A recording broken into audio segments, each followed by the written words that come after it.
بسم الله الرحمن الرحيم والصلاة والسلام على أشرف المرسلين. Salam alaikum, bonjour tout le monde. Aujourd'hui, on va voir un cours, deuxième chapitre, في module Vision artificielle. Chapitre 2 concerne contour et segmentation.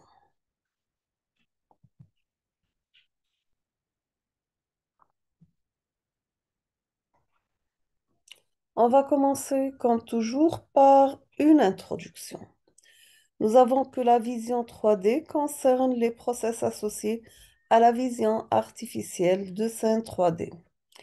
Il s'agit de la projection d'un objet de la scène dans une image, ou bien des liens entre différentes projections de cette scène et de la reconstruction de celle-ci à partir des projections d'images.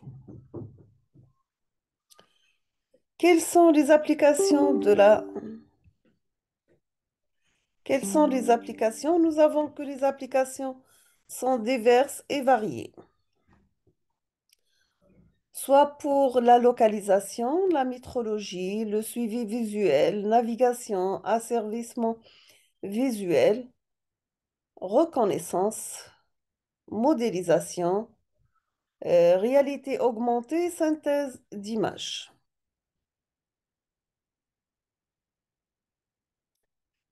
Maintenant, on va voir ensemble les applications du traitement d'images.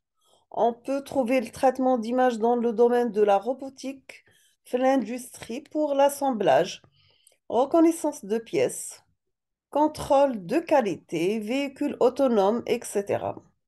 Dans le domaine de la télédétection, domaine de la météo, ou bien la météorologie, la cartographie, l'analyse de ressources terrestres, l'astronomie, restauration, etc. Pour les applications militaires, nous avons le guidage de missiles, reconnaissance aérien, sous-marin, etc. Domaine de l'imagerie médicale, on peut trouver tomographie, l'aide au diagnostic, le comptage, par exemple le nombre de cellules, le suivi de forme anatomique, la restauration, etc. Et on termine avec le domaine de sécurité pour reconnaissance d'empreintes, visage, signature et détection de mouvement.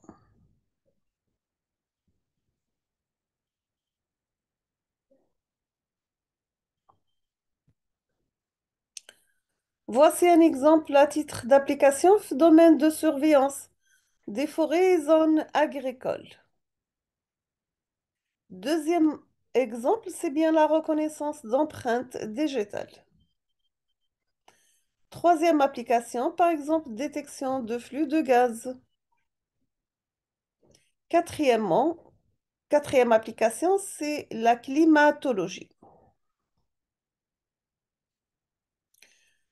Cinquième application pour la détection de défauts, le contrôle de qualité, etc. Sixième application, nous avons mosaïque d'images, visualisation des reliefs. Septième application, domaine de modélisation d'objets, le rendu 3 dimensions. Maintenant, on va voir ensemble la formation des images et on va commencer par les dispositifs d'acquisition. On peut utiliser pour l'acquisition des caméras, peut-être de type entrelacé, progressive, ou bien une caméra couleur, ou bien une caméra infrarouge. Bien sûr, en utilisant des cartes électroniques pour la partie acquisition. Voici un exemple de numérisation d'une image en niveau de gris. Vous avez que le niveau de gris d'un pixel reflète la quantité de lumière arrivant sur une cellule CCD de la caméra. Vous trouvez le 0 pour le noir, 255 pour le blanc. Donc en tout, nous avons 256 niveaux. Maintenant, on va voir la numérisation d'une image en couleur. Vous avez que la plupart du temps, les pixels sont codés sur 16 bits ou bien 24 bits. pour le codage sur 24 bits, vous avez que chaque canal rouge, vert ou bien bleu contient une valeur allant de 0 à 255. Donc en tout, on aura 256 niveaux par canal. Et les octets sont rangés en mémoire de manière séquentielle. Donc soit vous trouvez rouge, vert et bleu, rouge, vert et bleu, rouge, vert et bleu, etc. Donc, pour la couleur verte, vous avez 125 pour le rouge, 251 pour le vert, 60 pour le bleu. Voici un exemple d'une image rouge, vert et bleu, donc red, green et blue. Voici l'image originale, sa composante rouge, sa composante vert et sa composante bleue. Deuxième espace, c'est bien l'espace qu'on appelle le HSI, Hue Saturation Intensity. Donc, vous trouvez à gauche l'image originale. Le centre, nous avons une diminution de 25% de la saturation. Et à droite, nous avons augmentation de 40% de la saturation. On passe au deuxième chapitre à l'introduction à la segmentation. Nous avons que l'analyse des images regroupe plusieurs disciplines qu'on classe en deux catégories. Vous trouvez les process de bas niveau qui nécessitent très peu d'informations sur le contenu des images. Il s'agit de process de filtrage, d'amélioration et de restauration d'images, ou bien des process qu'on regroupe sous le terme de traitement d'images, ainsi que l'extraction d'indices. Deuxième process, c'est le process haut niveau, donc qui fonctionne en aval de deux bas niveaux et qui peuvent nécessiter des informations sur le contenu des images. Il s'agit de la reconnaissance de forme, de la reconstruction trois dimensions et les process cognitifs de façon générale. Donc toujours de l'analyse, pour l'analyse d'images, on va commencer par l'acquisition, pré-traitement, segmentation et on termine avec l'interprétation. Nous avons que l'analyse d'images, c'est une tâche ou bien c'est une chaîne de traitement de l'information.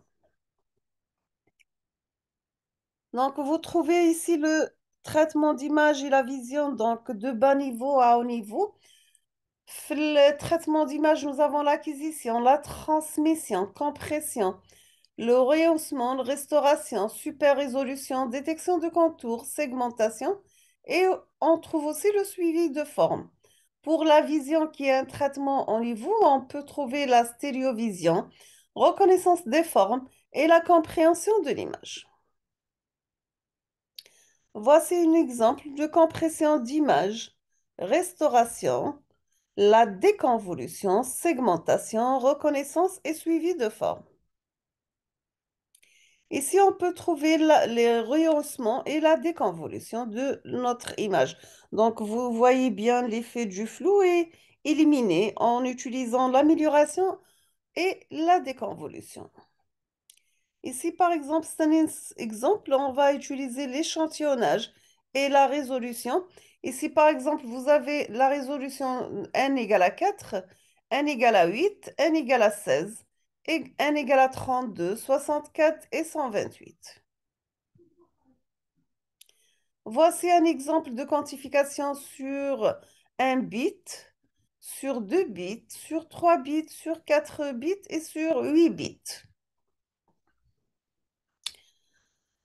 Quels sont les différents types d'images? On peut trouver des images à niveau de gris, des images binaires, des images couleurs, euh, là où vous avez des canaux de couleurs et des niveaux d'intensité.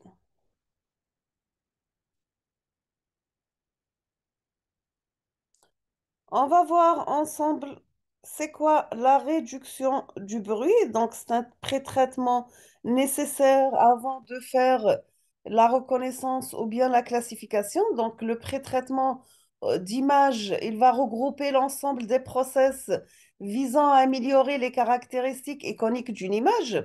Le résultat est toujours une image. On peut utiliser le lissage local qu'il s'agit de diminuer le bruit ou les petites variations présentées dans une image. Nous avons que l'intensité d'un pixel, c'est bien ça transformé en fonction des intensités sur un petit voisinage du pixel. Nous avons une première classe d'approche est basée sur la redondance d'informations par l'emploi du filtrage linéaire. Donc, dans le cas du moyen-âge, la nouvelle valeur d'un pixel est calculée par un moyen-âge des valeurs sur un voisinage. Cette opération correspond à la convolution discrète de l'image par un filtre linéaire à une réponse impulsionnelle finie, RIF, de masque H. Donc, vous trouvez la nouvelle intensité qui est égale à la somme de HMN par I de I moins M, G moins M. Et toujours, nous avons la somme des HMN égale à 1. Sachant que I, c'est l'intensité de l'image d'origine et prime, c'est l'intensité de l'image filtrée et W, ça sera le voisinage utilisé et le H, c'est le masque de convolution. Toujours avec réduction de bruit. Donc, vous avez ici le moyen-âge sur un voisinage de 3 sur 3. Nous avons utilisé un masque de matrice 1 sur 9 et que contient des 1 tout au long de 3 lignes et 3 colonnes. Nous avons que le moyen-âge, c'est un filtre passe-bas. Il rend l'image floue, en particulier les contours. Il élimine les dégradations locales de faible dimension et validé sur, elle est valide pardon, lorsque les objets présentés dans l'image sont de dimensions supérieures aux dégradations. Autre filtre moyenneur, nous avons le filtre gaussien, discret adapté et gaussien. Donc ici, vous trouvez l'approximation d'un filtrage de bruit. Ici, nous avons titre d'exemple en utilisant un masque 3 par 3. Donc, nous avons 1 par 9 multiplié par matrice 3 par 3 qui contient des 1. Et ou bien un filtre 5 par 5, nous avons 1 sur 25. Et nous avons 5 lignes et 5 colonnes dans dans cette matrice. Toujours, nous avons que des 1. Ici, nous avons on va utiliser un filtre passe-bas qui va diminuer le bruit, mais il va atténuer les détails de l'image. On voit bien l'apparition de flou sur l'image. Maintenant, on passe au filtre binomial.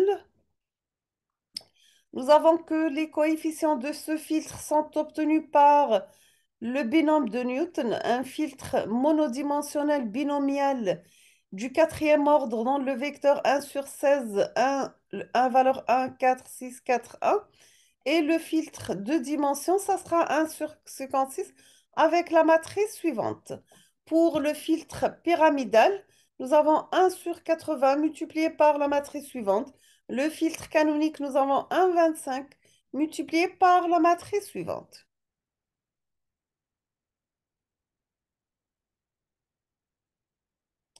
Toujours avec la réduction de bruit, on va avoir un exemple de filtrage, mais cette fois-ci un filtrage non linéaire. Nous avons le filtre médian comme exemple. Vous trouvez que le filtre de moyen âge a tendance à rendre l'image floue et donc à perdre de l'information sur les contours caractérisés par des fortes variations de l'intensité. Donc, afin de diminuer cet effet, on va le moyenner plus le voisinage, mais on va prendre la valeur médiane sur ce voisinage. Voici un exemple de voisinage monodimensionnel. Donc, vous avez L qui contient les valeurs suivantes 1, 6, 3, 12, 9. On aura comme valeur moyenne, médiane, 6. Exemple de voisinage bidimensionnel. Donc, nous avons la matrice qui contient la valeur de 12, 12, 2, 12, 60, 2, 2 et 12. Le médian, ça sera 12. Ce filtre, il est non linéaire. Il va éliminer le bruit impulsionnel. Il préserve l'information sur le contour et peut être appliqué itérativement. Il va éliminer les contours très fins et on aura un voisinage adapté qui permet de limiter cet effet. Voici un exemple d'une image originale avec une image bruitée dans la deuxième figure. Ici, vous trouvez l'image après un filtrage linéaire de moyen âge. Et Ici, nous avons utilisé le filtrage médian.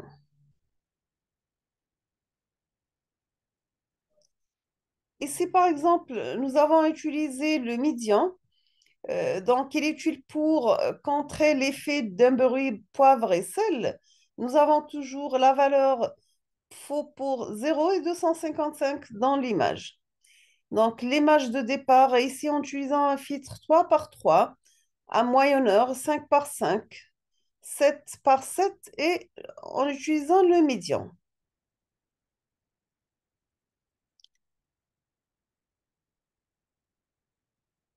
On passe deuxièmement à la moyenne et la contraste.